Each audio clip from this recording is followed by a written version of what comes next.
இது அம்மா டைரியிலே எழுதி வச்சிருக்கிறதெல்லாம். இப்போ என்னமோ ஆர்டிஃபிஷியல் இன்டெலிஜென்ஸ் பற்றி எல்லாம் பேசிகிட்டு இருக்கோம். அதுக்கு மெயின் முக்கியமே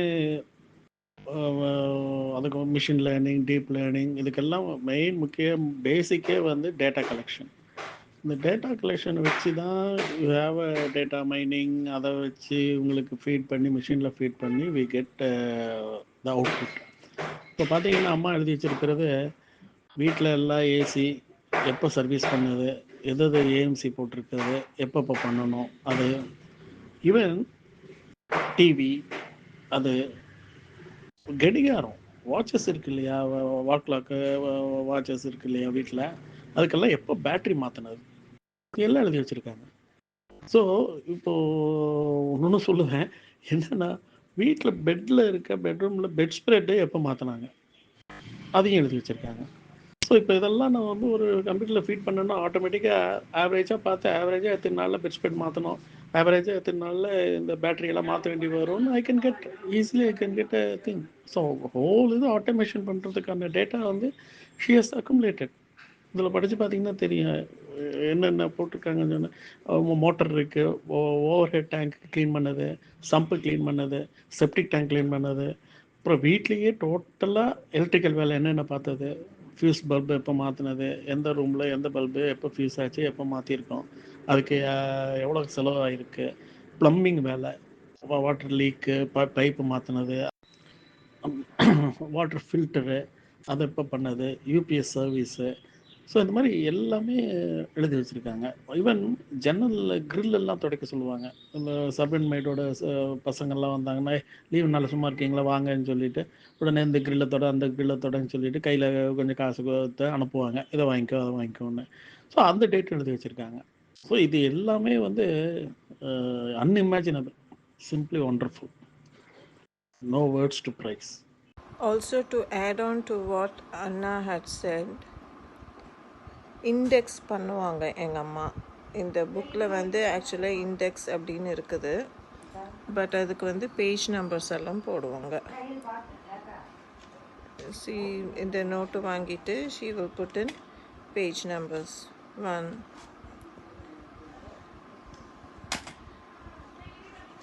2, 3 அப்படின்னு சொல்லிட்டு she will put in page numbers. அப்புறம் அந்த பேஜ் நம்பர்ஸ்க்கு ஏற்ற மாதிரி she will write whatever it is. UPSன்னு for example, that's page 113.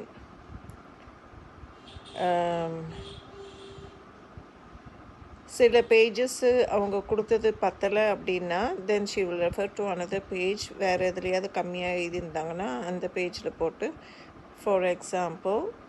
Also to add on அந்த பேஜில் போட்டு for example. அடுத்தது ஃபோட்டோகிராஃபி. அப்பாவுக்கு ஃபோட்டோகிராஃபியில் இன்ட்ரெஸ்ட்டு, அதில் தான் எனக்கு வந்துச்சு. அதில் பேசிக் என்ன அப்படின்னா, அப்பா ஃபோட்டோ எடுக்கிறதோட அதை ரெக்கார்ட் பண்ணி கேட்லாக் பண்ணி அதில் பண்ணது வந்து அம்மா தான் மெயினாக. ஃபுல்லாக எல்லாமே வந்து ஆல்பமாக வாங்கிடுவாங்க. இந்த மாதிரி எல்லாத்துக்கும் பசங்களுக்கு எங்கள் 4 பேருக்கும் தனித்தனியாக ஆல்பம் இருக்குது. என்ன பண்ணுவாங்கன்னா, அப்போல்லாம் அந்த காலமெல்லாம் இது தானே ஃபிலிம் போட்டு எடுக்கிறது தானே. ஸோ கேமராவில் ஃபிலிம் போட்டால் 35 ஃபோட்டோ எடுத்ததுக்கப்புறம் தான் அதை எடுக்க முடியும். அந்த ஃபிலிம் எடுத்து டெவலப் பண்ணி பிரிண்ட் பண்ண முடியும். ஸோ என்ன பண்ணுவாங்க, இங்கே ஃபோட்டோ எடுக்கும்போது அப்பா எல்லாம் எங்கேயோ போகிறோம் இந்த மாதிரி எடுக்கிறோம் அப்படின்னா, ஃபோட்டோ எடுக்கிறாங்கன்னா எத்தனை ஃபோட்டோ எந்த டேட்டில் எடுக்கிறாங்கன்னு நோட் பண்ணி வச்சுப்பாங்க. அப்புறம் அந்த ஃபோட்டோ ஃபிலிமை எடுத்து டெவலப் பண்ணி வந்தோடனே அதை வரிசையாக அதில் வந்து என்ன ஃபஸ்ட்டு டேட் இருக்கும், அந்த டேட்டில் எந்த இடத்துல எடுத்தது, அந்த ஃபோட்டோவில் இருக்கிறவங்கள பற்றி ஒரு ஷார்ட் நோட்டு, இவன் எங்கே பார்க்குறான் பாரு, அவன் சிரிக்கிறான் பாரு, இந்த குடும்பத்தோடு எடுத்தது, இது பண்ணது அது பண்ணதுன்னு ஒரு நோட்டு. இது என்ன பண்ணுவாங்கன்னா, ஒரு பேப்பரில் நீட்டாக டேட்டு போட்டு 1 அப்படின்னு சீரியல் நம்பர் போட்டு அந்த ஃபோட்டோவுக்கு எந்த டேட்டு என்ன இது அப்படின்னு ஒரு பேப்பரில் எழுதிடுவாங்க. எழுதி அதை வந்து வெளியில் ஜாப் டைப்பிங் தமிழ் டைப்பிங்கில் கொடுத்துருவாங்க. அது ஜாப் டைப்பிங் ஆகி வந்தோடனே ஆல்பத்தில் இந்த ஃபோட்டோ ஒட்டி அதுக்கடுத்த அந்த கரஸ்பாண்டிங் டேட்டு அந்த ஷார்ட் நோட்டு எடுத்து அந்த பேப்பரை டைப் அடித்து வந்ததை கட் பண்ணி மேலே ஒட்டிடுவாங்க. She will do it for everything. நாங்கள் டூர் போகிறோம் கிளம்புறோம் அப்படின்னோம்னா உடனே ஒரு டைரி, இவங்க எங்கே ஃபோட்டோ இன்னைக்கு எல்லாம் ஃபோட்டோ எடுக்கிறாங்க, ஃபோட்டோ எடுக்கிறாரு, அந்த டேட்டை நோட் பண்ணி வச்சுப்பாங்க, எங்கே எடுத்தோம் அப்படின்னு நோட் பண்ணி வச்சுப்பாங்க.